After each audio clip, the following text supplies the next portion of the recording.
Bueno, muchas gracias por acudir a escuchar esta charla entre amigos que vamos a tener sobre un tema que nos interesa a casi todos, no los de este bar, sino en general a los que estamos vivos, que es la muerte. Hoy vamos a comentar un poco bueno, el objetivo de por qué he escrito el libro, Más allá del más allá, y qué quería contar con esto, ¿no? Bueno, el libro comienza en la introducción con una experiencia de las muchas que luego he tenido yo y que tiene mucha gente, ¿vale? No quiero que toméis esto como algo especial, porque es algo que le ocurre a muchísima gente.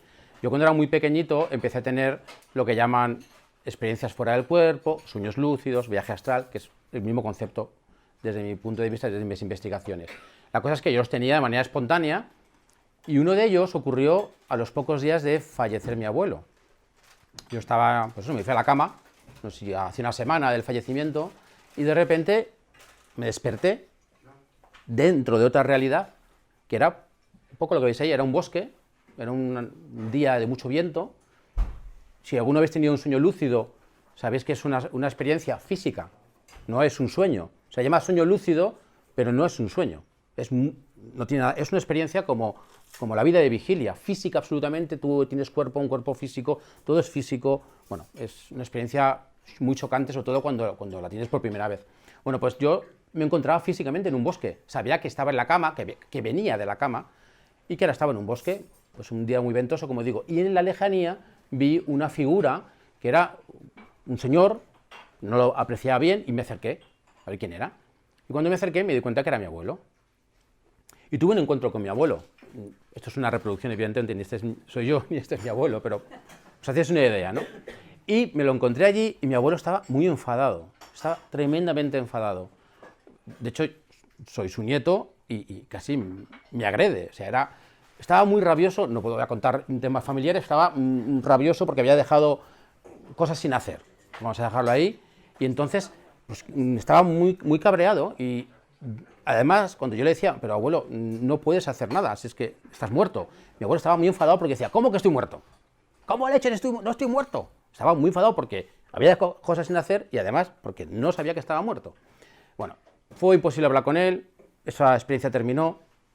Al día siguiente volvió a repetirse, estos fueron 6 días, o sea, días seguidos, la misma experiencia que me lo encontraba, pero cada día era distinto. O sea, cada día tenía un punto menos de agresividad y un punto más de comprensión de lo que le estaba ocurriendo y cada vez estaba mejor, más agradable y más comunicativo. Bueno, pues resulta que el último día, la última experiencia, aparece luminoso, muy distinto, con una cara muy agradable y no me dejó ni hablar y me dijo, ven conmigo.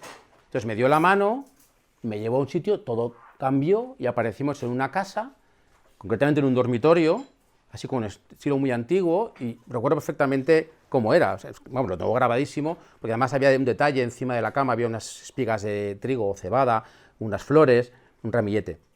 Bueno, los detalles los tenía muy claros. No sabía por qué mi abuelo me estaba llevando a ese sitio, pero cuando le pregunté me dijo, esta es la habitación, la casa de mi juventud. Cuando éramos jóvenes, tu abuela y yo vivíamos aquí. Esa casa yo jamás la conocí, pero cuando yo nací, esa casa estaba, vamos, ya no existía, estaba destruida.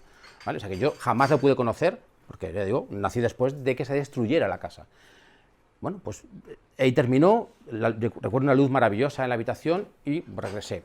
Claro, ante ese impacto yo pensé, yo creo que mi abuelo me quiere decir que, pues que haga alguna investigación sobre la casa que yo no conocí y que he podido analizar y que he podido ver.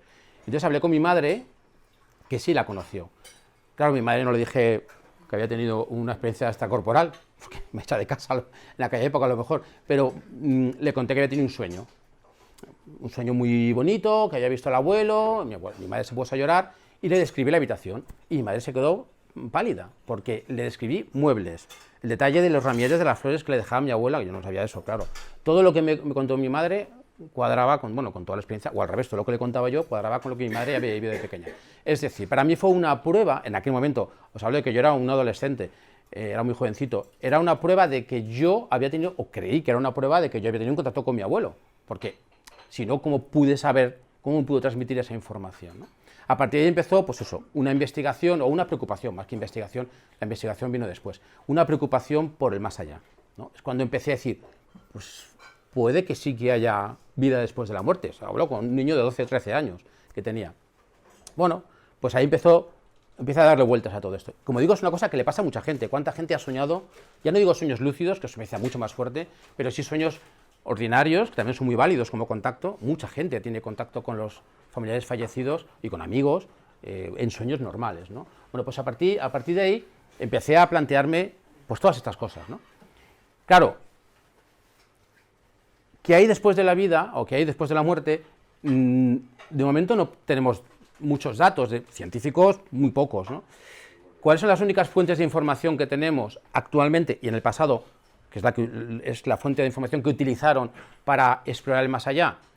Pues solo tenemos esas, fiables, fiables, no cosas que se inventa la gente. Solo nos podemos fiar de experiencias que se viven como físicas, como absolutamente reales. Es decir, una experiencia de un sueño lúcido o experiencia fuera del cuerpo, hay no sé, poquitos sueños lúcidos, experiencias fuera del cuerpo, es una experiencia física real. Yo no puedo distinguirla de la vigilia. Entonces, si para mí esto que estoy haciendo ahora mismo con vosotros, esta charla, es real, un sueño lúcido es real, es igual de real. ¿Por qué tengo que dudar de lo que me pasa allí si no dudo de esto? Ah, porque es un sueño, que no es un sueño. Que no es un sueño, es como esto, que tenemos también una gran soñadora lúcida y puede corroborarlo. No es un sueño. Es una experiencia física. Pues para mí es una fuente de información, porque en el sueño lúcido, viaje astral, no sé qué, tú puedes viajar donde quieras. Uno de los sitios es el más allá, ¿no? Bueno, pues esa información que viene, no de lo que yo he vivido, sino de lo que han vivido otros en sueños lúcidos, viajes astrales o experiencia corporal, es una experiencia ciertamente medio válida para informarnos de lo que hay allá de fuera. También las experiencias cercanas a la muerte es otra fuente de información. Lo que pasa es que esta es más limitada, porque la experiencia cercana a la muerte se queda a las puertas, es muy corta. Un sueño lúcido o viaje astral lo puedes prolongar si eres bueno y te puede dar mucha información. Una experiencia cercana a la muerte dura habitualmente poquito y nos da información muy válida de la puerta, ¿no? De la puerta de la casa, pero no del interior. Porque a la gente al final le dicen siempre, no ha llegado a tu hora, vuelve para atrás. Entonces no es capaz de penetrar muy en profundidad. Pero es otra prueba más, nos da información también, como digo, válida. Y con pinzas también los recuerdos de vidas pasadas, que gente que hablo de casos importantes, no cualquiera que dice que recuerda algo, porque eso es muy delicado, no sabemos si es parte de imaginación, es decir, bien trabajado, o casos, como digo, de niños, estos niños que de repente recuerdan con pelos y señales y detalles todas las cosas que han ocurrido en vidas pasadas. Bueno, pues estos casos nos pueden dar también información, pero no hay más. No hay más fuentes de información del más allá. Entonces yo me fiaba de esto. Ahí es donde empezaba mi investigación. Por supuesto que donde hay que empezar es por las religiones antiguas. Las religiones antiguas proponen un modelo, lo que llamamos los modelos tradicionales, que son muy divertidos o son muy interesantes, pero tampoco no son válidos como fuente de información, porque no son objetivos. Todos los modelos tradicionales son hijos de un momento histórico, de un modelo social, y lo que buscaban era el control de la población, es decir, con un código ético y moral que les exigía que se comportaran de una manera u otra. Entonces, claro, si están condicionados ya no es objetivo, no es como un explorador, como puedo ser yo, o otra gente que va y ve lo que hay, que es objetivo y dice, pues esto es lo que he visto. No, estos modelos no sabemos de dónde vienen. Y hay muchos. Fijaos que los modelos tradicionales han tenido además una evolución, cosa que también llama la atención, porque parten de un esquema muy pesimista y van siendo cada vez más optimistas. El primer modelo que conocemos con documentación escrita es el modelo sumerio, que es el modelo, como digo, más antiguo desde que tenemos documentación. Y es un modelo muy triste, porque en el más allá sumerio los seres humanos ahora vamos a unos 6.000 años aproximadamente, o 5.000 y pico años, empezaban a creer que el más allá era un lugar lóbrego, triste, donde la gente tenía todo el mundo el mismo destino. O sea, iban a un sitio donde no tenían ni comer ni para beber, bebían y comían polvo del suelo, y da igual lo que hubieras hecho en tu vida, que te encontrabas el mismo destino. Todo el mundo iba a ese sitio, llamaban Kur, que era un sitio terrorífico, bueno, era anodino más que terrorífico, ¿no? Y da igual lo que hubieras hecho, ni siquiera había un juicio, si había sido bueno o malo. Entonces daba igual lo que hacías en vida. Entonces, ¿qué hacía? Pues en vida hacías lo que te daba la gana, porque te iba a dar igual, ibas siempre al mismo sitio, hasta que, bueno, empezó la tradición, que si había unos jueces, se llamaban Anunnaki, que juzgaban pero claro, los juzgaban solamente en función del número de sacrificios y ofrendas que hubieran hecho a los dioses. Es decir, si tenías dinero y habías hecho muchos sacrificios a los dioses, tenías un destino polvoriento, pero un poco mejor, ¿vale? Seguía siendo malo, pero un poquito mejor. A ver, no, ¿vale? Si seguimos avanzando, el resto de las era lo mismo. Por ejemplo, tenemos Grecia, que eran muy parecidos. En Grecia el Hades era muy triste también.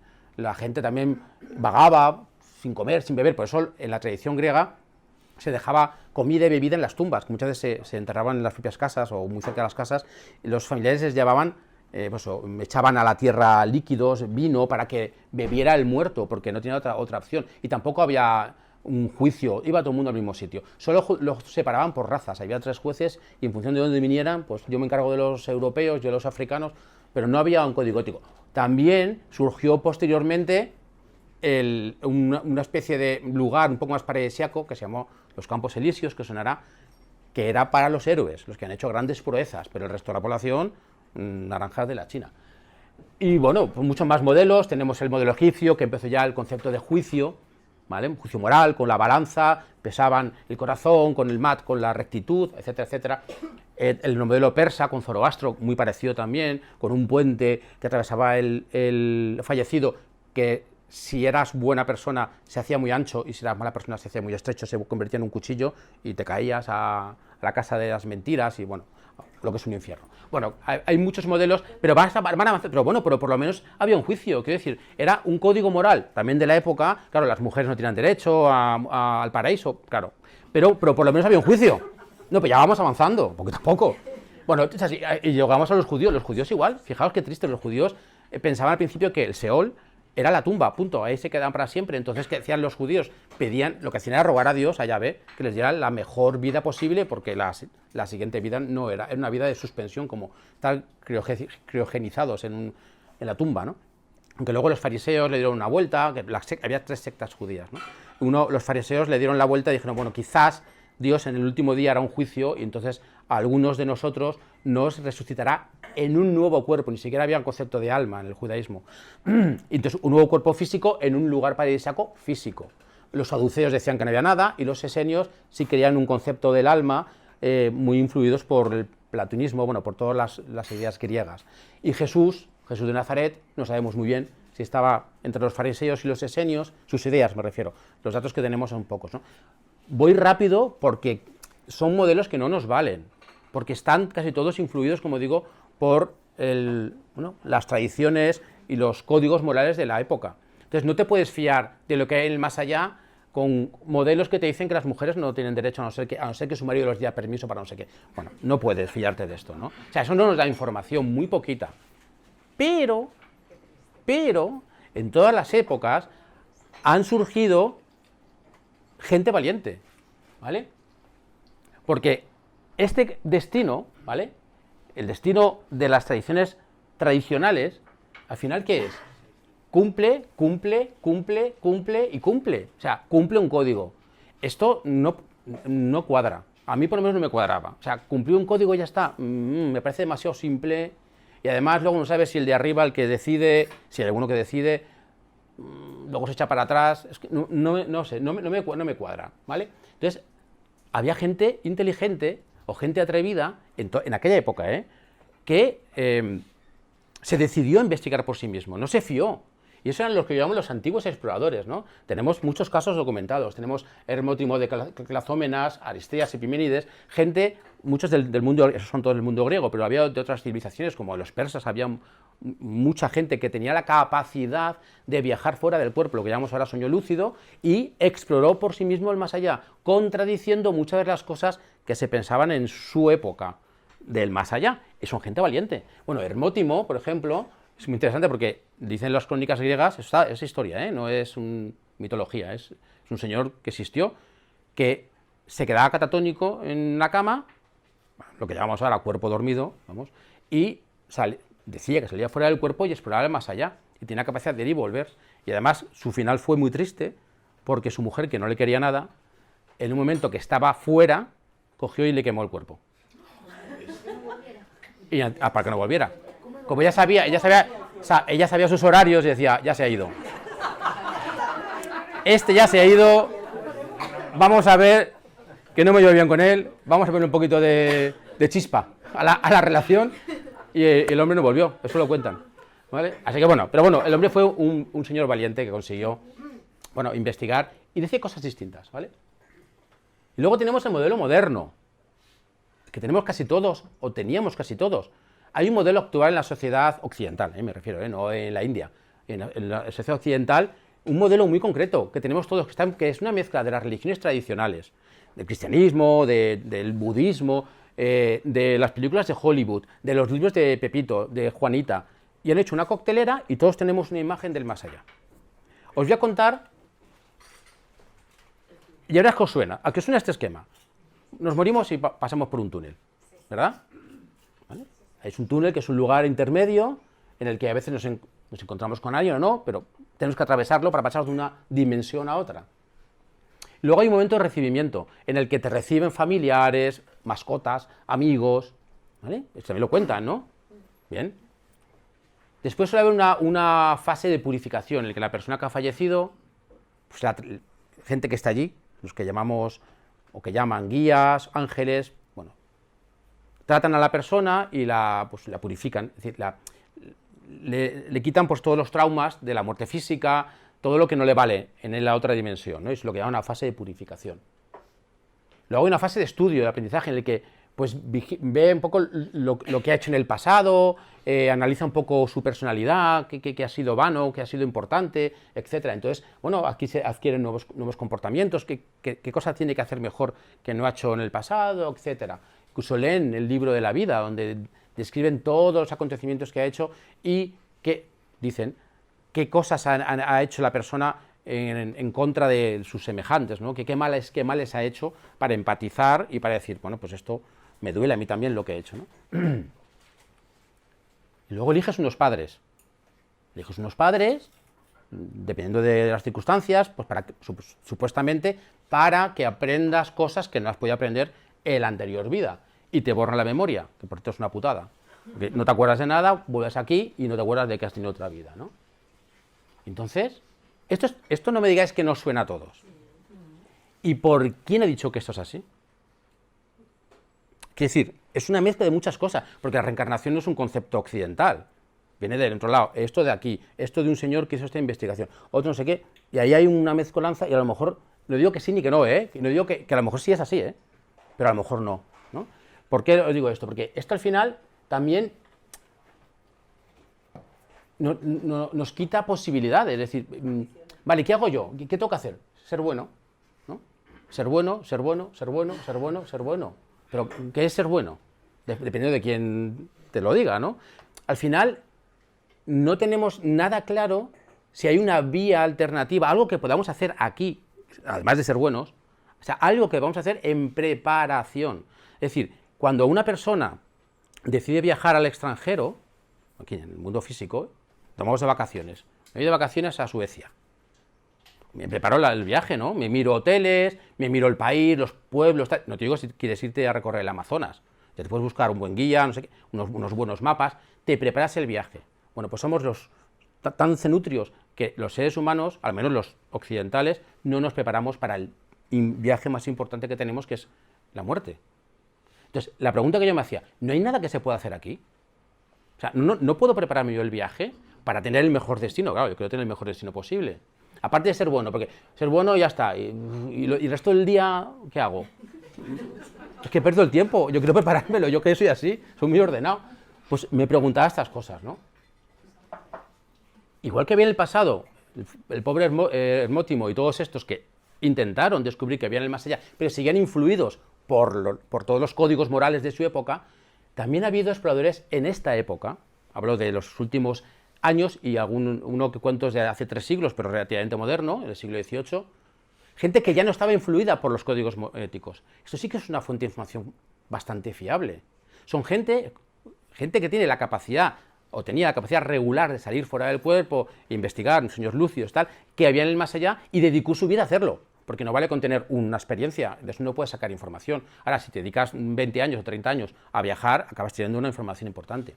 Y yo ya había explorado varios de estos exploradores modernos, que además, junto con mis experiencias, me estaba dando mucha información. Y digo, ¿y por qué no pueden tener razón? Es que estos exploradores modernos tienen unas ideas que no tienen nada que ver con este modelo que os acabo de contar del túnel, bla, bla, bla, bla. Son distintos. A ver, cada uno tiene su cosa, son muy distintos. Como dice Gallejo, ¿y sí, sí? ¿No? ¿Y sí, sí? Es que no lo sabemos.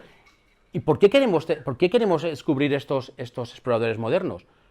Primero, porque todo el mundo tiene experiencias, o mucha gente, no lo digo todos, mucha gente ha tenido experiencias relacionadas con el más allá. O sea, un sueño con un familiar fallecido, una experiencia extracorporal, no sé qué, no sé cuántos. Si nos adscribimos a un solo modelo, que es el que acabo de contar, si no te cuadra, ahí te quedas.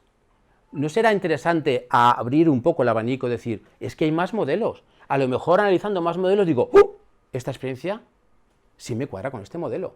Y entonces tiras del hilo y empiezas a descubrir muchas más cosas, ¿entendéis? Entonces por eso es interesante no ajustarse a un modelo y abrir un poco, como digo, la visión e investigar. Por eso hice el libro, digo, voy a contar sin casarme con ninguno, con casarme en el sentido figurado, no me voy a casar con ninguno de ellos porque quiero explicar que hay otras formas de ver el más allá, muy interesantes y tienen cosas chulísimas.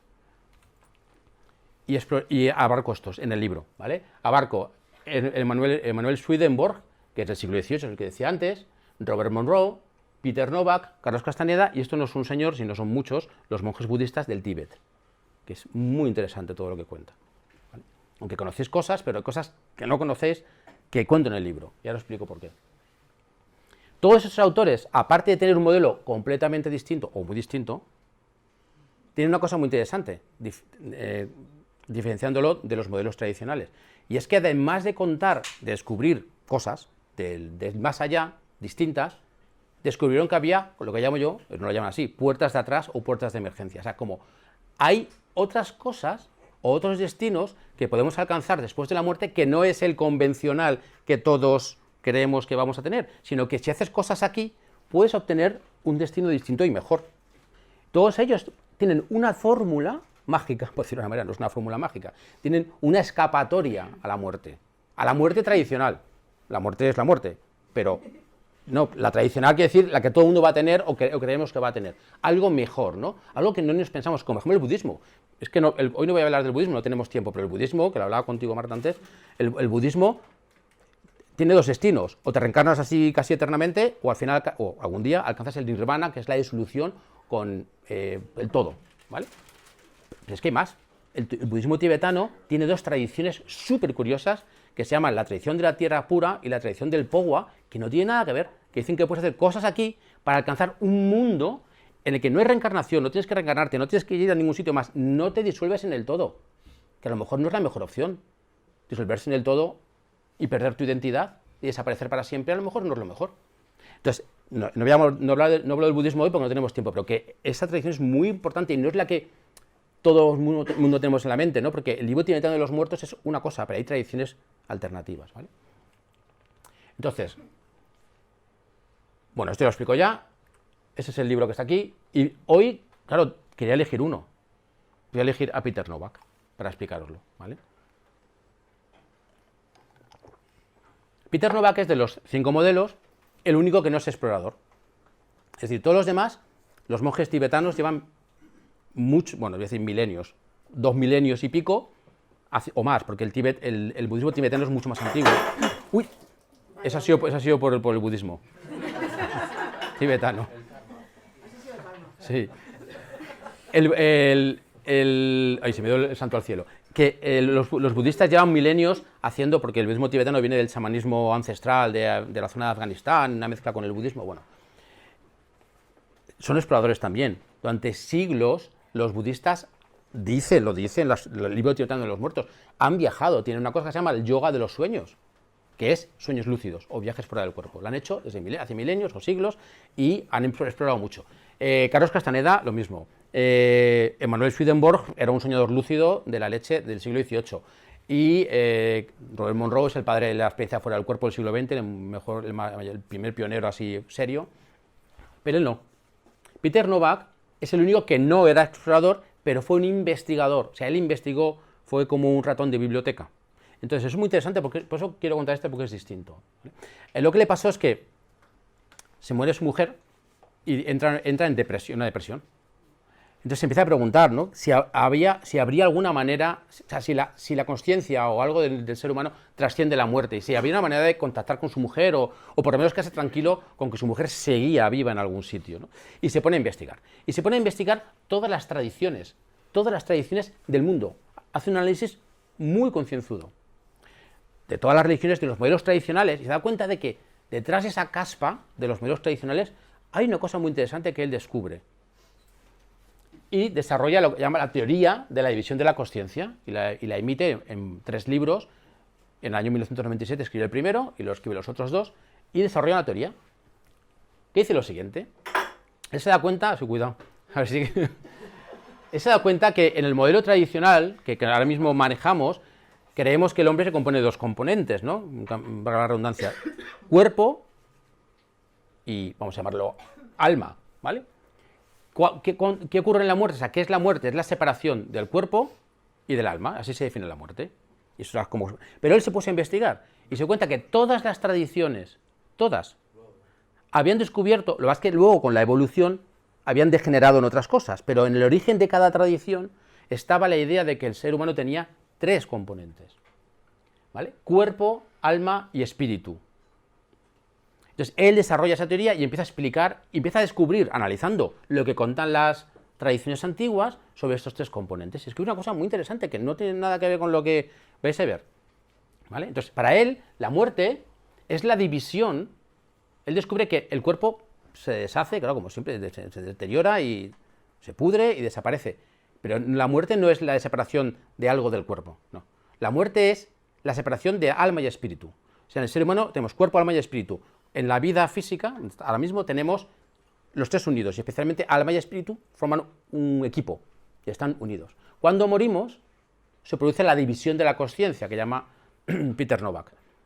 No, o sea, no puedo justificar cómo lo descubrió, porque podéis leer sus libros, que lo explica, está en inglés, pero bueno, si sabéis un poquito de inglés, y explica bien por qué lo descubrió. Yo os adelanto que analiza el taoísmo, la religión egipcia, la religión judía, todas. Bueno, entonces dice, se separa el espíritu del cuerpo, y cada una de las 2 partes tiene una existencia separada en el más allá. ¿A qué llama él alma y espíritu? Bueno, pues el alma es el repositorio de las experiencias. O sea, el alma es como el receptáculo donde todos nuestros recuerdos, nuestras emociones, nuestros sentimientos, es lo que define nuestra personalidad, quiénes somos realmente, nuestras experiencias vitales. Ahí se van acumulando, eso es el alma, es lo que dice Peter Novak. Pero no puede tomar decisiones, es como un autómata. O sea, el alma solo produce las emociones, produce las experiencias, pero no decide qué hacer, no sabe tomar decisiones. El espíritu es el que tiene la capacidad crítica, el que produce las experiencias, es el que dice dónde hay que ir y qué hay que hacer, pero él no tiene personalidad, no tiene recuerdo, no tiene experiencias, el espíritu no sabe quién es él mismo. El alma sabe quién es ella misma, pero no puede actuar, y el espíritu puede actuar, pero no sabe quién es, ¿vale? Es un poco extraño, pero si lo pensáis tiene cierto sentido, no tiene ni emociones ni sentimientos, y están unidos, claro, juntos funciona todo de DPM, funciona fenomenal. Pero además se necesitan, claro, si una falta, no hay ser humano. ¿Vale? Bueno, imaginaos, para entenderlo mejor, el alma es como si fuese un álbum de fotos o el carrete. El álbum de fotos tiene muchas fotos muy bonitas. Tú ves un álbum de fotos de una persona así, que sea muy general de toda su vida, y os hacéis una idea de quién es la persona, ¿no? Pues su vida, sus experiencias en su vida. Ah, pues el señor pues, era bombero y no sé qué, y mira, tiene 4 hijos, mira, parece majo, era simpático, yo qué sé. Y ves, las fotografías definen la vida, pero un álbum no puede producir fotografías, y el carrete tampoco. El carrete, si no tiene cámara, ¿cómo vas a producir fotografías? O sea, es una cosa inerte. Si se paran ahí. En la última hoja del álbum se ha parado. O sea, tiene experiencias, pero no puede producir experiencias. Y el espíritu sería la máquina. Pero claro, la máquina, si no tiene carrete, por mucho que quiera hacer así, no salen fotos. Entonces se necesitan. Pero fijaos que el carrete puede actuar la máquina puede actuar, el carrete o el álbum de fotos no puede actuar. Entonces, esto es lo que, para una analogía que se entienda mejor, ¿no? Y él descubrió, esto está justificado, no es una paranoia mental de él, sino que él lo justifica, es apasionante cómo descubre, y él dice al final, no lo he contado, él dice al final que muchas religiones acabaron despreciando o se olvidaron de una de las 2 partes, alma o espíritu, y se centraron en una sola. Por ejemplo, bueno, luego lo explicaré porque si no vais a entenderlo, pero algunas mantuvieron puro ese esquema, y por ejemplo habla del taoísmo y de la religión egipcia, como 2 de las que mantuvieron bien fresco esta división, ¿no? Entonces, a la muerte se produce la separación de alma y espíritu, se desgajan y cada una va por un lado distinto, ¿vale? ¿Qué le pasa al alma? el alma vaga como un fantasma, claro, no tiene capacidad de decisión, no puede hacer nada. Entonces el alma acaba creándose, voy a poner todas así, se acaba creando un mundo, o sea, tiene recuerdos y lo que hace es rememoras los recuerdos del pasado, de su vida física, y rumía como si una vaca cuando come la paja o la hierba, mastica lo mismo siempre. Entonces está produciendo una especie de bucle. Y claro, si su vida ha sido buena, o positiva, o alegre, va a tener un más allá, eso es el más allá, va a tener un más allá muy bueno. Si ha tenido una vida horrenda, va a tener un más allá horrendo. ¿Por qué? Porque rememora los mismos patrones, otra vez, ¿vale? Pero no tiene, es un autómata, imaginaos un robot. Vive en existencia como un robot, se crea un mundo y eso es el más allá del alma. El espíritu no sabe quién es. ¿Vale? Pues eso está la fotografía de ese chaval así con la cara borrada, porque él no sabe quién es. Es un ser que está como congelado, no tiene capacidad de decisión, o sea, tiene capacidad de decisión, pero no sabe, no tiene identidad, no tiene recuerdos de su vida pasada, tiene capacidad de decisión, pero no sentimientos ni impulsos, no sabe qué hacer ni dónde ir, está como una congelación existencial, pero está en otro sitio, otro plano, otra dimensión, no sabemos. Entonces tenemos que cuando nos morimos tenemos un autómata que vive una vida como la nuestra de ahora, pero siempre lo mismo, y otro que podría hacer cosas nuevas, no sabe quién es, y como sabe quién es, está como atontado, ¿vale? Para decirlo claramente. ¿Qué hace el espíritu? Como necesita un alma para poder producir más experiencias, es una cámara que se nota que no tiene carrete y quiere un carrete, se fija en el mundo físico, esta es la teoría de Novak, ¿eh? Se fija en el mundo físico, dice, pero si hay un bebé que le acaba de nacer un alma, acá cuando naces se te dan un cuerpo y un alma vacía. Imaginaos un alma es un receptáculo de experiencias, nada más, una caja donde metemos, pues esa caja está vacía, claro, un niño pequeño no tiene experiencias, con lo cual el alma está vacía. Es una oportunidad, pues se lanza en picado, se mete a ese cuerpo con ese alma, se fusiona con el alma y empieza una vida nueva. Claro, pero el espíritu por eso no recuerda, el espíritu no sabe nada. El espíritu no sabía quién era, no recuerda su vida pasada porque no tiene, los recuerdos los tiene el alma, pero sus recuerdos están flotando por ahí. ¿Eso qué quiere decir? Que claro, bueno, esto lo acabo de explicar ya, es el mismo espíritu, pero tiene un nuevo alma. O sea, estamos hablando del mismo espíritu que acoge otro alma en otro cuerpo, ¿vale? Pero claro, el alma de la vida anterior sigue en el más allá. Es decir, ese alma sigue allí haciendo lo que llamamos un más allá, a lo mejor es una existencia maravillosa, pero si él no se da cuenta, o ella, y es un bucle, siempre haciendo lo mismo. Mientras ha surgido otra vida con el mismo espíritu de ese alma, pero con otro alma distinta, va a generar otro alma, ¿vale? Esto es lo que dice Peter Novak, que lo que he explicado antes, que algunos modelos olvidaron el espíritu y otros olvidaron el alma, y en función de eso tenemos los modelos tradicionales, ¿no? Pero lo interesante de eso es que, según su modelo, todos estamos generando almas continuamente en bucle, y entonces, eso que, fijaros, la reencarnación que todos hemos aprendido en el mundo moderno es simplemente lo que os he contado antes, que una persona pierde la memoria, o sea, decide su cuerpo, sus nuevos padres, su nuevo cuerpo, pierde la memoria, se la borran, vuelve a otra vida, pero quiere decir, es el mismo, o sea, es como un alma que vive experiencias pero le borra la memoria, ¿no? Aquí no, aquí lo que dice es que vives una vida, el alma se desgaja, otra vida, el alma se desgaja, entonces estamos todos contaminando o llenando el más allá de almas, o sea, nuestras vidas pasadas están todas ahí acumuladas en algún lugar, todas a la vez, ¿entendéis? No es que tengamos una, la borremos, esté ahí el conocimiento escondido en algún sitio, no, es que está Enrique Ramos, hay 800.000 Enrique Ramos, bueno, antes se llamarían de otra manera, oh, qué aburrimiento tantos Enrique Ramos. Bueno, están ahí todos viviendo un bucle. Pues seguramente cuando yo muera, si esta teoría es cierta, yo haré conferencias, haré cursos, claro, y yo tan feliz. Por cierto, esta noche tenía una pesadilla con un curso de visión remota, que se me borraba el PowerPoint y no podía, y no me acordaba de nada del curso. Bueno, pues seguro que entro en bucle y me pongo a dar cursos en el más allá. Pero luego me reencarnaré o me lanzaré, mi espíritu se lanzará en plancha hacia otro cuerpo con otro alma vacía que crearé y que será una cabaretera, es que no lo sé, lo que sea. Y entonces yo tendría una cabaretera, un bombero, uno que hacía cursos, uno no sé qué, todos allí, pero claro, los que han pasado una mala vida están sufriendo, porque están en bucle, ¿vale? Entonces es una cosa muy extraña, o sea, estamos todos generando almas sin parar. atrapadas en ese más allá. Claro, este modelo tiene unas consecuencias muy interesantes. De ser cierto, se nos ha acabado el chollo a muchos. Todos aquellos que dicen que han tenido un contacto o tienen contacto con los fallecidos, según Peter Novak, no es cierto.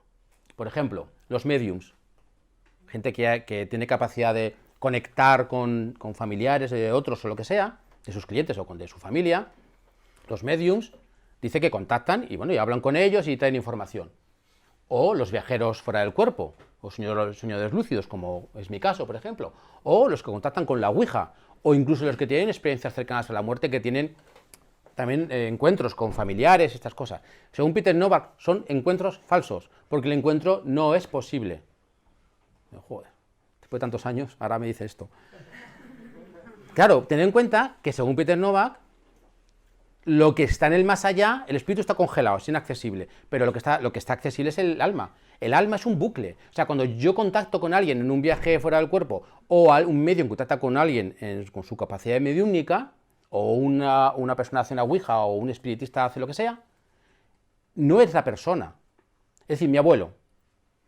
Cuando contacté con mi abuelo, no era mi abuelo, porque el ser humano solo existe en conjunción de alma y espíritu. El alma solo es un bucle. Es como una película, es como un robot. Entonces, siempre repite lo mismo, y entonces eso no es realmente la persona. Es una parte de mi abuelo, es una parte de la persona, pero no la persona completa. De hecho, no es tontería, a mí me cuadra, porque muchas veces cuando he tenido contactos así en los viajes fuera del cuerpo, los veo muy robóticos a la gente que está allí. Como que están muy en bucle, ¿no? O sea, que tiene cierto sentido, ¿no? Entonces, pero claro, esto lo que diría es que el contacto no es completo. O sea, tú realmente estás teniendo contacto, el medium, el viajero fuera del cuerpo, no sé qué, está teniendo contacto con los recuerdos del familiar, no con el familiar. Es como si me encontrara, es como si fuera un pendrive, ¿no? Que veo la información, no es la persona. ¿Me explico? Tiene consecuencias, es decir, la teoría de Peter Novak dice cosas distintas, ¿no? A lo que estamos acostumbrados. Claro, Peter Novak, como todos los autores todos los exploradores que yo contemplo en el libro, habla de una puerta trasera, os lo he explicado, ¿no? O sea, qué cosas podemos hacer para solucionar, para llegar a una existencia un poquito más agradable, ¿no? A lo mejor posible. O sea, ¿qué podemos hacer aquí? Aparte de portarnos bien, ¿no? Que eso es poco relativo, cada cultura tiene un código ético y moral distinto. Bueno, pues Peter Novak da su puerta atrás. ¿Y qué dice? Dice, bueno, la primera opción que dice él es, bueno, una idea sería conseguir que el espíritu, que es único, mi espíritu es único, y el tuyo, el tuyo y el tuyo. Tenemos muchas almas, pero un solo espíritu. Que el espíritu conozca a todas las almas. Cuando conozca a todas las almas, las puede reunir en lo que él llamaba el alma total, o algo así, ¿no? Es como para conseguir que todas se junten en una y se pueda juntar espíritu con el alma total y partir hacia otro estadio ya sin reencarnarse, con todo el conocimiento de todas las vidas, ¿no? Es lo que dice un poco Peter Novak, ¿no? El alma total, ¿vale? Pero claro, dice, esto es muy peligroso. Sabéis que hay terapeutas y gente que trabaja con otros para ayudarles a recordar vidas pasadas. En este caso, en este estilo, ¿no? Esos bucles, que son esos fantasmas robotizados, que son, según Peter Novak, las almas del más allá.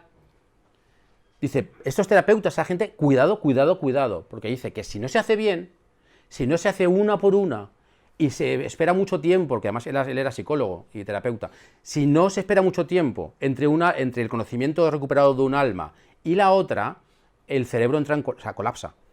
O sea, si lo haces todo de golpe, pues dice que puede generar una paranoias o enfermedades mentales. Con lo cual, que es muy arriesgado, que sería posible hacerlo, pero con mucho cuidado. Ese ya el primero de los tal. Dice, otra de las formas para mí más adecuadas, o sea, según Novak, de conseguir ese destino ideal en el que ya no hay más reencarnaciones y con más almas y dejamos de contaminar el más allá con almas. Él descubrió que esa separación de espíritu y alma no ocurre drásticamente en el momento de la muerte, sino que empieza desde que empezamos a vivir. ¿Cuándo? Miro porque no sé si lo he puesto ya. Con los traumas. Cada vez que una persona tiene un trauma, si es grande es más grande, si es pequeño más pequeño, se produce una raja. dependiendo del trauma, como digo, pues es un trauma muy gordo, se raja más, o sea, se separan más alma y espíritu, y si es pequeñito un poco menos. Pero vamos acumulando traumas y si no hacemos nada con ellos, se va abriendo, de manera cuando llega la muerte ya está perfectamente a punto de desgajarse y se desgaja. Y dice él que si cuidamos los traumas y en vida física nos los tratamos, con la técnica que sea, con un buen terapeuta, un buen psicólogo, un buen psiquiatra, con tus propias alternativas, con tu meditación, con lo que sea, si esos traumas se curan antes de morir, cuando mueres, el alma y el espíritu están tan firmemente unidos que no se rompen. Y entonces, cuando están unidos a la hora de la muerte, ya no, como ambos tienen destinos distintos, quien sea le permite volar y atravesar a otro estadio que ya no es esto que os he contado, este ciclo de reencarnación. ¿Vale? O sea, que es muy interesante. O sea, él dice que el mal, o sea, que la mayoría, el destino de la mayoría de las personas es muy triste porque no trata los traumas físicos que ha tenido en la vida. ¿Vale? De problemas, de desengaños amorosos, de muchas cosas, ¿no? Cosas que nos pasan en la vida y que creemos que se cura la herida, pero no se cura. Es algo aparente, o sea, tapamos el dolor, pero no estamos sanando absolutamente nada. ¿Vale? Bueno, entonces luego dice cuando ya están unidos y no se separan, pueden partir a ese viaje y pueden ir recuperando el resto de almas y unirlas en ese alma total que os he contado antes, que sería ya el final de la evolución humana hacia otro estadio que él tampoco sabe cuál es. Desafortunadamente, en los libros, Peter Novak no da mucha información de cómo sanar esos traumas. No sé si es porque era psicólogo y tiene esperanza de que todo el mundo fuera a su consulta y se guardó el secreto, o no lo sé, pero no cuenta más. Pero bueno, evidentemente la idea de sanar un trauma pues es una cosa bastante, en el mundo clínico pues se conoce perfectamente y cualquier profesional sabe cómo tiene que hacerlo, ¿no? Pero bueno, no solamente se puede hacer con profesionales, hay herramientas al alcance de mucha gente, como digo, meditaciones y cosas, depende de tu trabajo que tengas, de tu desarrollo espiritual y lo que quieras trabajarte, que al menos los traumas pequeñitos o medianos los puedes resolver, pero claro, hay que fijarse en ellos, ¿vale? Hay que mirarlos, ¿vale? Tengo tiempo todavía, ¿no? Un poquito. Vale. No, pero prefiero que haya preguntas. Bueno, esto es por si acaso sobraba tiempo. Os cuento, sin dar detalles, los otros, muy rápidamente, ¿vale? Swedenborg era un científico del siglo XVIII, apasionante. Marta me contaba antes que le ha apasionado descubrir a mí me apasiona. Lo conozco desde que era muy pequeñito, que leí uno de sus libros, apasionante. Este hombre era un científico obsesionado con descubrir la verdad, todo a través de la ciencia. La ciencia empezaba realmente en el siglo XVIII, la ciencia moderna. Y vivía en Suecia, era sueco, de ahí Swedenborg. Y este hombre, que era más hijo de un obispo luterano, rechazó un poco esa tradición al principio por la ciencia y tuvo una carrera muy importante, se hizo teólogo después, acabó descubriendo que tenía la capacidad de soñar lúcidamente, tuvo una crisis existencial, ¿vale? Tuvo una crisis existencial porque se dio cuenta de que no podía explicar a Dios, la naturaleza, solo con la ciencia. Entonces empezó a tener, como digo, estas experiencias que no llama sueños lúcidos, pero lo lees y es que es de libro, son sueños lúcidos de libro, y empezó a explorar el más allá. Y él tuvo grandes guías, los propios ángeles, y él también decía cosas totalmente distintas. En el siglo XVIII los ángeles tenían alas, y él dijo que no, que yo solo puedo contar lo que he visto, pero no eran paranoias, eran sueños lúcidos, que como digo son experiencias totalmente reales.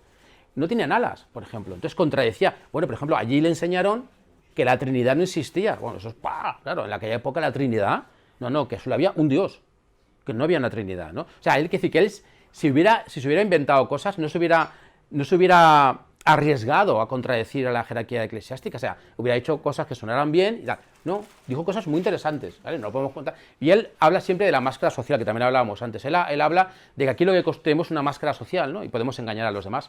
Yo me puedo hacer pasar por una persona agradable o lo que sea, y luego soy un asesino en serie, no lo soy, o puedes hacer lo que te dé la gana, pero cuando mueres, ¿no? Cuando mueres la máscara social se deshace y tú lo que tienes es tu verdadera esencia.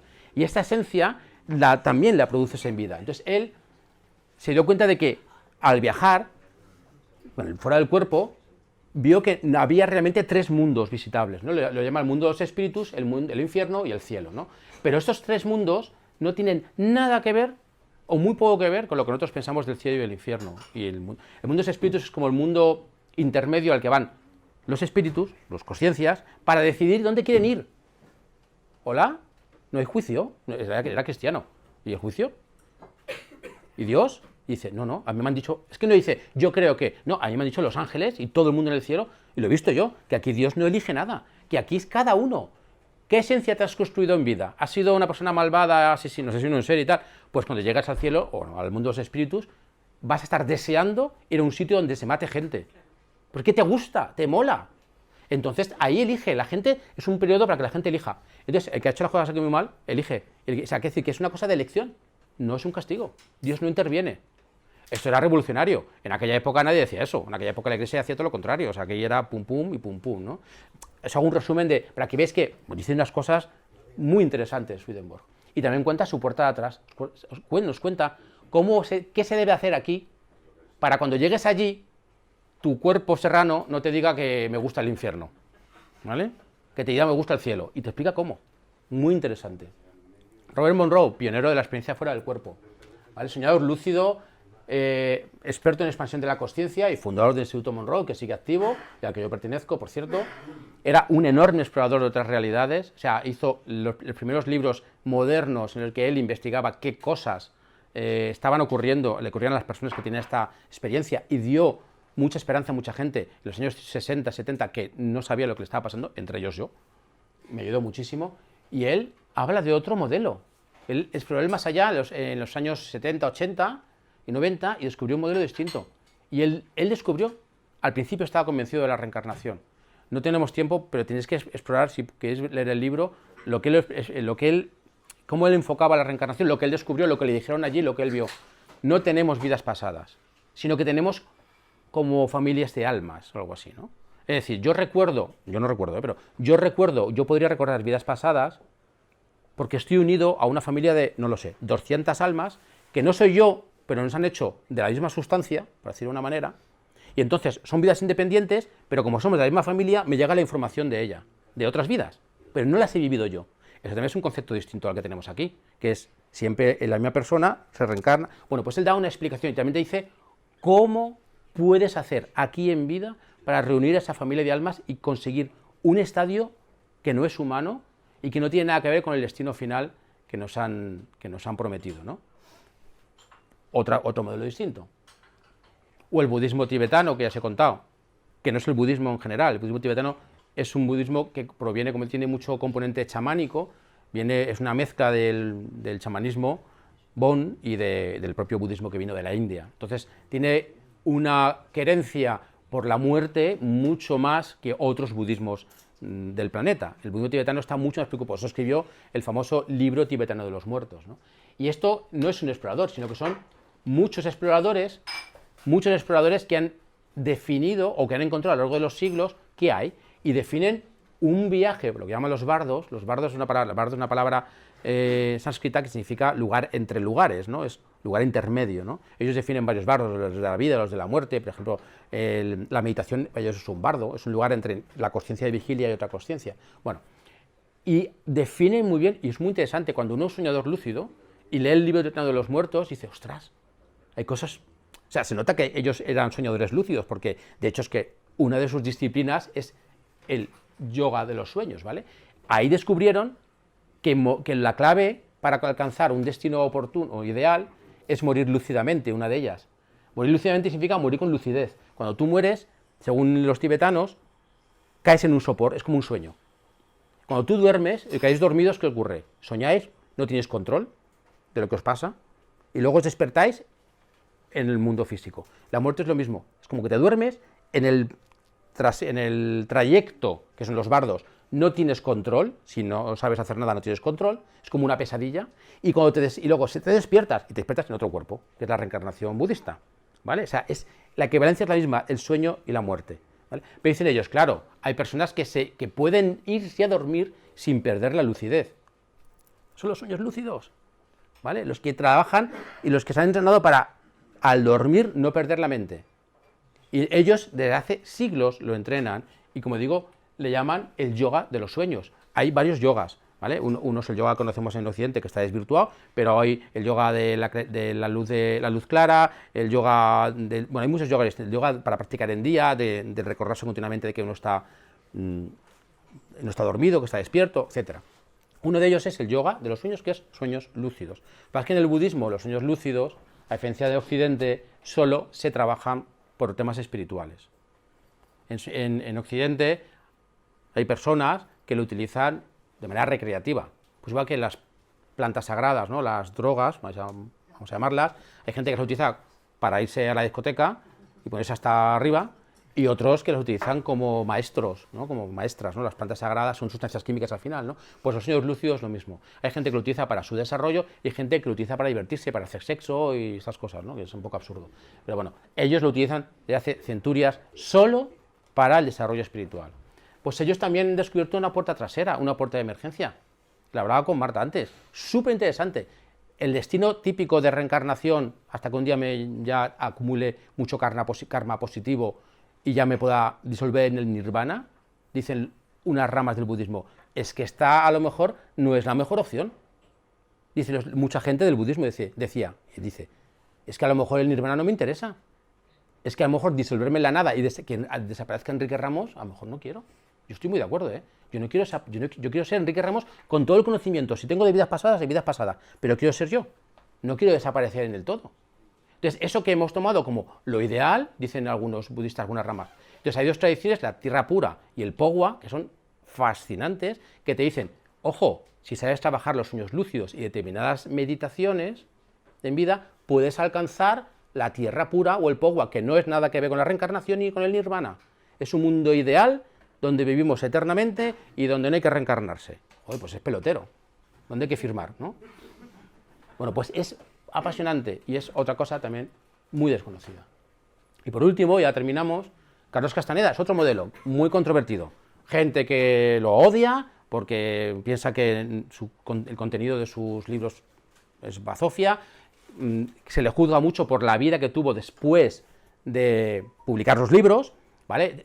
Castaneda fue un antropólogo que tuvo dos fases. Una fase que fue entrenado, adiestrado por chamanes de México, sobre todo uno que se llamaba Don Juan y Don Genaro, y adquirió unas capacidades y un conocimiento alucinante.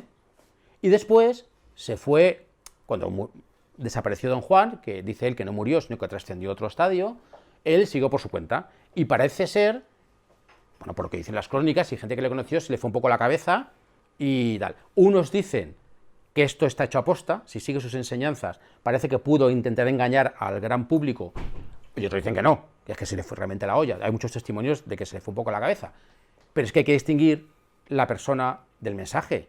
Es decir, Robert Monroe tampoco era, bueno, sí, era buena gente, pero yo qué sé, Peter Novak a saber, o Swedenborg, a cada uno, o sea, el mensajero, pues es una cosa. Pero oyes, tiene un modelo. O sea, a mí me interesaba por el modelo, tiene un modelo del más allá, distinto también.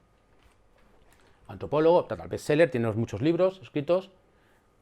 Castaneda dice que los chamanes mexicanos toltecas, los que él siguió, los que le enseñaron, vieron, no vieron con los ojos, sino vieron fuera del cuerpo, con lo que llaman ellos sin soñar, que son sueños lúcidos, vieron que el Dios, no lo llaman Dios, le llaman el gran águila, porque a la vista de los videntes que ven, se ve como una mancha negra que parece que tiene alas. Entonces, lo mejor que en su época dijeron, bueno, pues le vamos a llamar el gran águila, pero no es un águila. Vieron que había algo que nos había creado y que nos daba la consciencia, nos daba la vida. Entonces, veníamos aquí, vivimos, adquirimos experiencias, y cuando morimos, ese receptáculo, se parece un poco a Peter Novak, tenemos un huevo luminoso, un receptáculo que se contiene, somos todos un huevo de energía, ¿no? Por decirlo de alguna manera, en el que se meten las experiencias. Cuando nos morimos, se raja, por simplificar todo, ¿vale? Las experiencias salen y es el alimento del águila. Él coge y se lo come. Es como nosotros comemos fruta. Entonces, los humanos somos especialmente sabrosos. Porque tú te puedes comer, por ejemplo, una bellota, que no están malas. ¿Has probado las bellotas? O sea, come los cerdos, no están malas, asadas y tal. Vale, pero tampoco tal. Pero luego te comes yo qué sé, te comes una naranja o te comes una fruta de la pasión. Y dices, esto no tiene nada que ver. Pues nosotros, los seres humanos, somos uno de los alimentos más ricos del universo.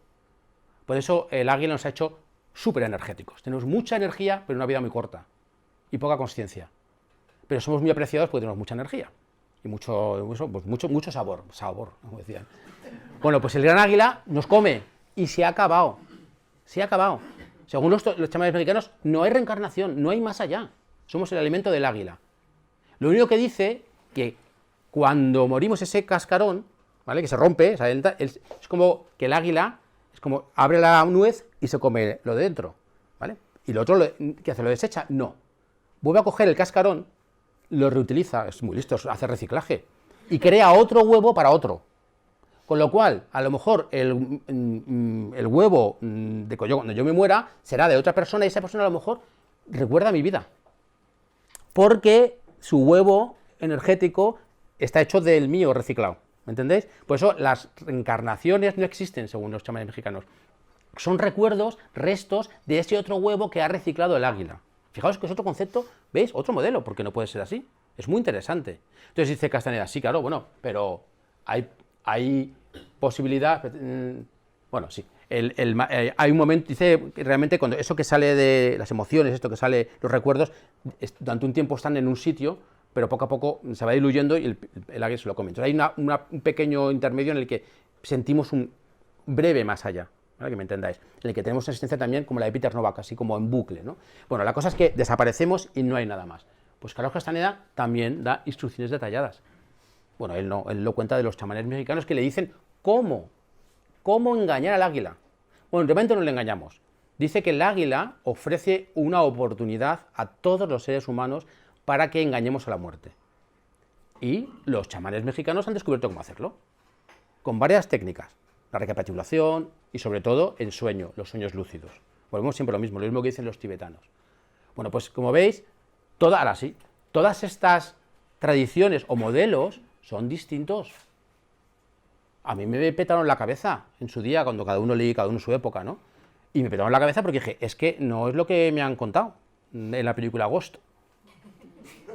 Claro, es otra cosa. Hay otras posibilidades. Entonces, ¿por qué no conocerlas, los detalles, para estar prevenido? Para decir, si algún día tengo una experiencia relacionada con el más allá, quizás pueda encajarla en uno de estos modelos. Si solo tengo un modelo y no me encaja mi experiencia en el modelo, me bloqueo.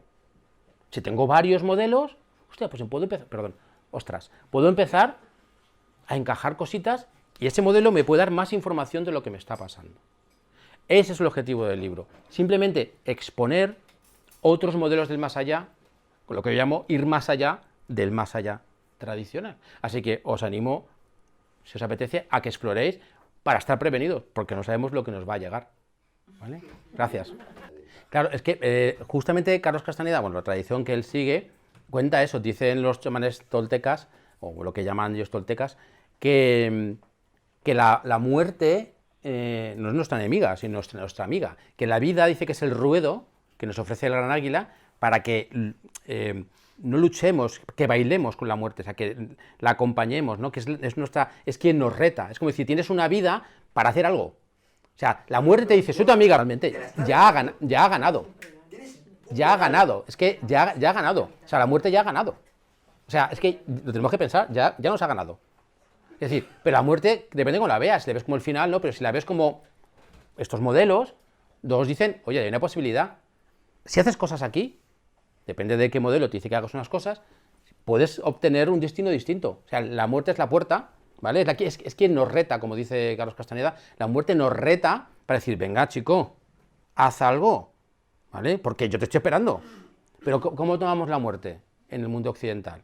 Bueno, claro, pero mira, el otro día que estuve, hace ya unos meses que estuve con mi querido Jesús Ortega en su programa El Dragón Invisible y con mi querido Manuel Berrocal, estuvimos hablando de ese tema y antes también en la comida, cuando estuvimos comiendo, y es verdad que en esta sociedad, hablo de los últimos 20 años, ¿no? Es que nos da igual la muerte, o sea, ni nos pensamos en ella, pero es que antes hablo en la sociedad occidental, sí que había conciencia de la muerte, porque la gente moría en su casa, y se moría tu abuelo y estaba en tu casa, y se le velaba en tu casa. Y entonces, claro, y yo creo que lo dije en el programa, hace poco, hace un año, falleció una persona muy querida, yo vivo en un pueblo muy pequeñito, y murió en casa, y la velamos en casa, y yo no tengo costumbre de hacer esto, porque, bueno, que yo tengo 51 años, pero no me había tocado tanatorios, ¿vale? Entonces eso lo hemos hecho todos, pero tanatorios, el tanatorio te lo hacen tan bonito como que es como que la muerte no existe. A veces hasta tapan al fallecido con una cortina, o sea, como que, sin embargo, en la casa, claro, me tuve que ir a velar, bueno, a dar el pésame a una persona muy querida, para mí fue un trauma, de verdad, y ver a esa persona a la que quería tanto, ahí, muerta. Entonces, esto era el pan nuestro de cada día antes.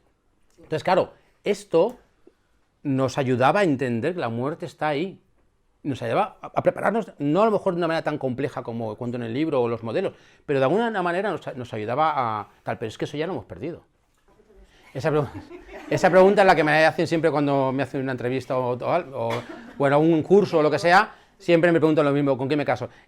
Yo prefiero no contarlo, no por nada, porque tampoco quiero influir, es decir, al final es mi experiencia, quiero decir, lo que yo he hecho forma parte, o sea, lo que yo he deducido forma parte de mis exploraciones, y no puedo tener yo más razón ni menos que Castaneda o que Roy Monroe o que otros, pero bueno, pero como tengo que contestarte, porque me sabe mal, yo lo digo en negativo, siempre cuento lo mismo, yo no tengo pruebas, que no exista, de la reencarnación. La reencarnación, la que conocemos en Occidente, ¿vale? O sea, la reencarnación que os he dicho de tal hijos tus padres, te borran la memoria, otra, y siempre el mismo corpúsculo o consciencia se van creando distintos cuerpos y voy teniendo, yo no tengo pruebas. No digo que no sea, pero no me cuadra aún. Eso es lo que te puedo decir. Y es bastante importante, ¿eh? Porque eso también te marca, ¿no? De alguna manera, ya la reencarnación dice mucho, ¿no? Desde el modelo por el que te orientas, ¿no? O sea, me cuadra más un modelo tipo Castaneda, por ejemplo, ¿no? O incluso Monroe también. Bueno, Swedenborg también no quiere la reencarnación, pero Swedenborg es un poco un modelo cristiano, muy distinto, pero se acaba ahí, y, o sea, hay un cielo o un infierno que son eternos, son para siempre. No te puedo decir, porque tampoco tengo las cosas claras, ¿no? Las cosas, pero me cuadra más un modelo sin reencarnación. Pero no lo tengo seguro, no tengo claro. Largas, y siempre, desde la experiencia de lo de mi abuelo, siempre pido una prueba, ¿no? Claro, porque a veces cuando el soñador lúcido está allí fuera, aunque todo es físicamente real, hay parte que puedes tú estar proyectando, ¿no? Entonces, si no estás seguro de que es una proyección tuya, hay formas de saberlo, pero bueno, por si acaso, puedes pedir una prueba, ¿no? Y entonces lo que suelo pedir son pruebas, ¿no? Que es un poco lo de mi abuelo, ¿no? Saberlo cómo era la habitación de su juventud, aunque eso yo no lo propuse, me lo propuso él, para luego comprobarlo aquí. Y siempre he podido comprobar lo que me han dicho, cosas que yo no sabía. Mi padre, amigos que he visitado, siempre me han dado información que me he quedado alucinado de cómo tal. Lo que pasa es que yo soy ingeniero, entonces como soy muy crítico, incluso conmigo mismo, ¿no? El que mi abuelo me haya enseñado esa habitación, o que mi padre me dijera no sé qué, que luego pude comprobar, eso no puedes inferir directamente, sí, seguramente no puedes inferir que hay vida después de la muerte. ¿Me explico? Hay otras formas de conseguir información que no son a través... Es decir, yo podría conseguir la información, por ejemplo, de cómo era la casa de mi abuelo de la juventud sin necesidad, con otros medios, ¿no? Con sueños lúcidos, con visión remota, con lo que sea, cómo era la casa de mi abuelo, no sé cuánto. Es decir, puede que yo haya utilizado mi consciencia, o sea, haya proyectado, porque la consciencia puede crear mundos, la figura de mi abuelo como una especie de canal, y que simplemente esté sacando la información de cómo era la habitación de mi abuelo. ¿Sabes lo que te quiero decir? Y no puede ser. Entonces no me asegura que yo tenga esa información, que decir que soy muy bueno consiguiendo información, quizás, pero no que sea muy bueno contactando con fallecidos. O sea, no lo podemos saber del todo. A ver, es muy probable que sí, ¿eh? Es muy probable que, porque tu padre o tu abuelo, cuando lo ves y lo tocas y habla contigo, habla como tu hijo, como tu padre, habla como tu abuelo, y se mueve como tu abuelo, o huele como tu abuelo, y es tu abuelo, y es físico. Entonces, yo no puedo dudar de la experiencia física, que es un sueño lúcido. Igual que no podía dudar de cuando os toco a vosotros, tendría que dudar también. Entonces, es un poco lío todo. Entonces, esto, como siempre digo, no lo sabremos hasta que no nos muramos. Entonces, cuando me muera te lo cuento. Si hay aquí alguno que sabe manejar la Ouija, me convocáis. Y yo os lo cuento, pero no lo sé. Pero bueno, te puedo decir eso, que no me cuadra la reencarnación de momento. Por eso, que está todo abierto. Por eso quería, joder, ya que yo lo que hago es mantenerme muy abierto. Por eso investigo no con mis propias experiencias, sino también en otros que los han tenido.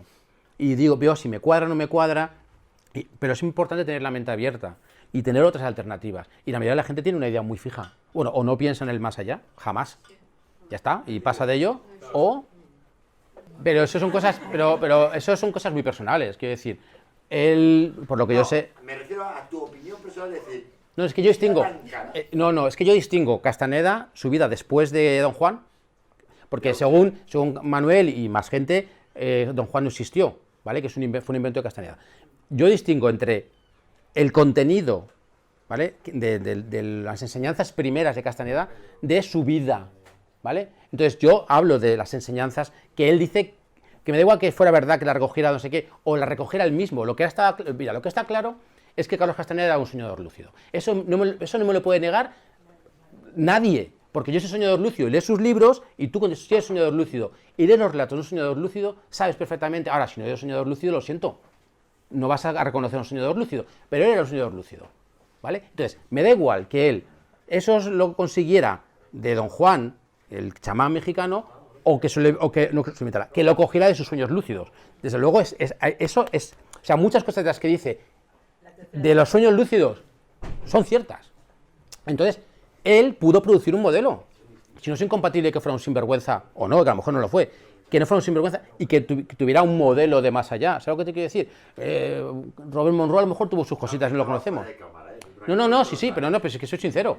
Que yo distingo del personaje del mensaje, ¿no? Entonces el mensaje me parece un modelo original y por eso lo pongo en el libro. Yo no me caso con el de Castaneda ni me caso con no sé qué, o sea, lo pongo como un modelo más de un señor que era soñador lúcido, porque todos menos Peter Novak eran soñadores lúcidos. Yo soy soñador lúcido, pues me veía la obligación de escribir sobre una de las personas que ha escrito uno de los modelos más originales del más allá, que es Carlos Castaneda. Pero ya está, punto y pelota, no hay más.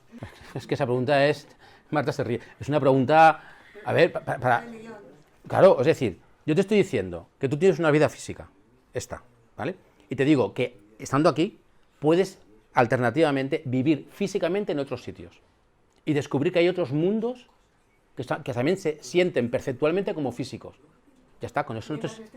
Sí. O sea, los sueños... No, pero es otra cosa. Los sueños lúcidos te permiten explorar qué hay más allá del mundo físico. Ahora, si tú no crees en nada más que el mundo físico, digo tú majestático, si no creemos en el mundo, nada más que en el mundo físico, pues ya está, no hablamos de nada más. Pero si eres una persona que crees que hay algo más que en materia física, la forma más directa, la única de conocer lo que hay fuera, son los sueños lúcidos. Y viajes fuera del cuerpo, que es lo mismo. Es la forma de explorar. Si te interesa que hay más allá, es la forma de explorar. Apertura, simplemente es conseguir... Claro, saber, darte respuestas de qué es la existencia, cómo funciona la vida y cómo funciona... Bueno, la vida no, porque si te vas a otros mundos ni siquiera... No, bueno, pero la vida es consecuencia de los otros mundos, quiero decir, porque estamos aquí, de qué sentido tiene esto, somos realmente el alimento del águila o no sé qué es esto. O sea, te puedes dar respuestas, pero no intelectuales, sino respuestas experimentales. ¿Sabes? Tú sientes y tienes experiencias que realmente te pueden corroborar un montón de cosas.